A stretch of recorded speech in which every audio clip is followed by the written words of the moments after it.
हमारे हनुमान जय श्री कृष्णा 8 बज जाते हैं रोज और एक नया विचार लेके मैं आपके साथ आ जाता हूं।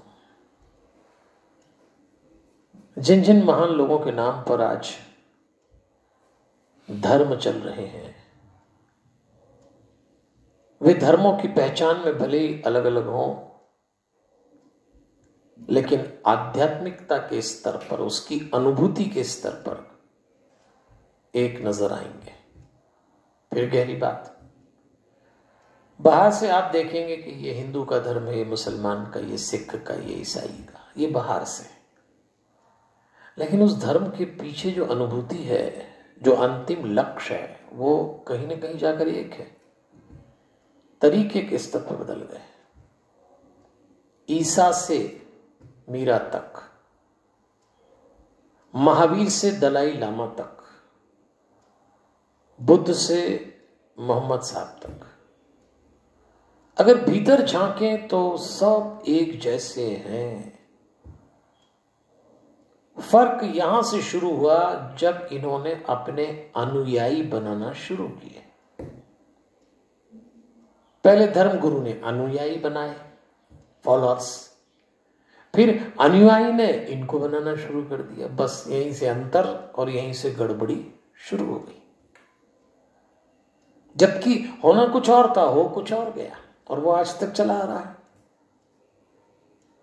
अपने अंधविश्वास और हठ धर्मिता के कारण अनुयायी उस कोल्हू के बेल की तरह हो जाता है, जिसकी आंख पर आसपास पट्टी बांध दी जाती है, और एक ऐसी पट्टी जो आसपास देख नहीं सकता, बस गोल गोल चक्कर लगाता है।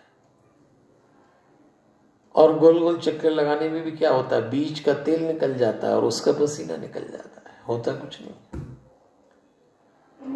लेकिन पट्टी के कारण वो देख और जान ही नहीं पाता कि आसपास की दुनिया में बहुत कुछ है।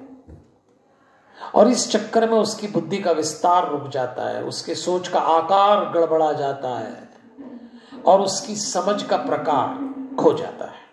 3 बातों का नुकसान होता है, बुद्धि, सोच और समझ। यह सही है कि अनुयायियों ने ही धर्म को स्थापित किया है,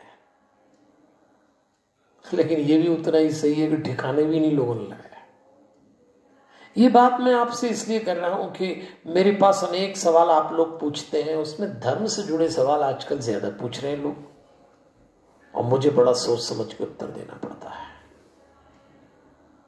जीसस की मृत्यु के बाद जुदिया यरूशलेम की जो सामान्य जनता थी वो बिखर गई और उन्हें भूली गई जीसस को।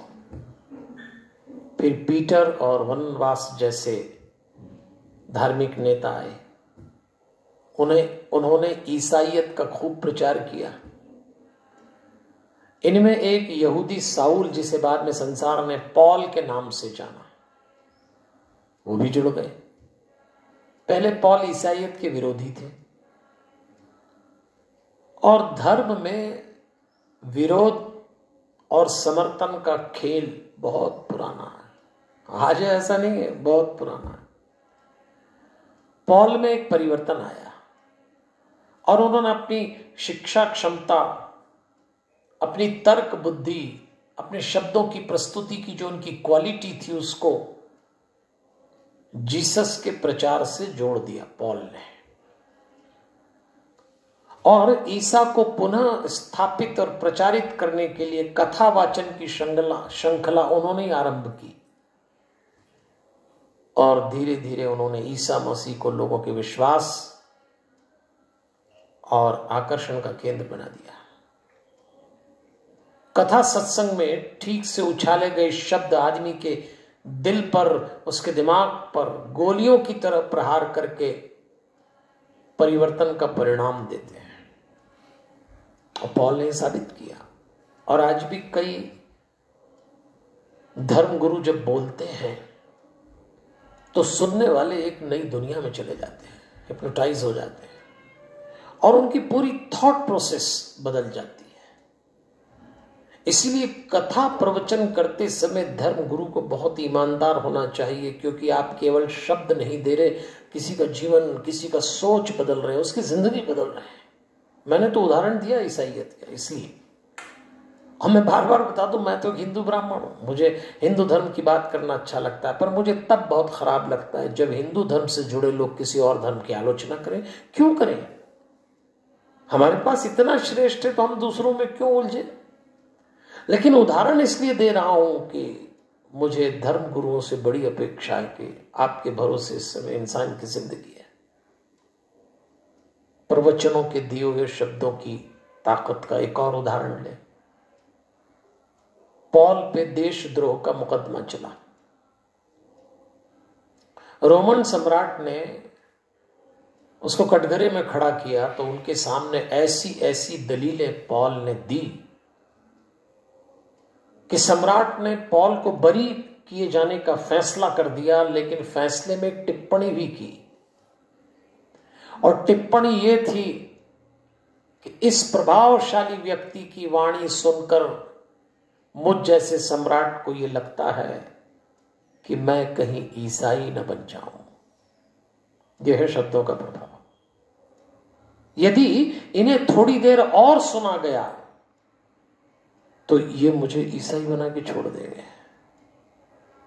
बाद में यहूदियों के हाथ सेंट पॉल मारे गए, लेकिन वो अपने शब्द से ईसाई धर्म का अंकुरण कर गए। और आज भी कई धर्म गुरु अपने धर्म को स्थापित करने के लिए, पुनर्स्थापित करने के लिए लगे हुए हैं।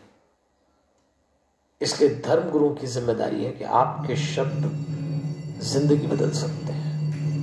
और यदि आप किसी धर्म गुरु के शब्द सुन रहे हैं तो तैयार हो जाइए रूपांतरण के लिए। मैं तो जब कथाएं करता हूं तो लोगों से कहता हूं, सुनने के लिए मत सुनना, जीवन के रूपांतरण के लिए सुनिएगा। अगर ट्रांसफॉर्मेशन नहीं हुआ किसी प्रवचन से, किसी शास्त्र से, किसी सत्संग से, तो सुनने का क्या मतलब है?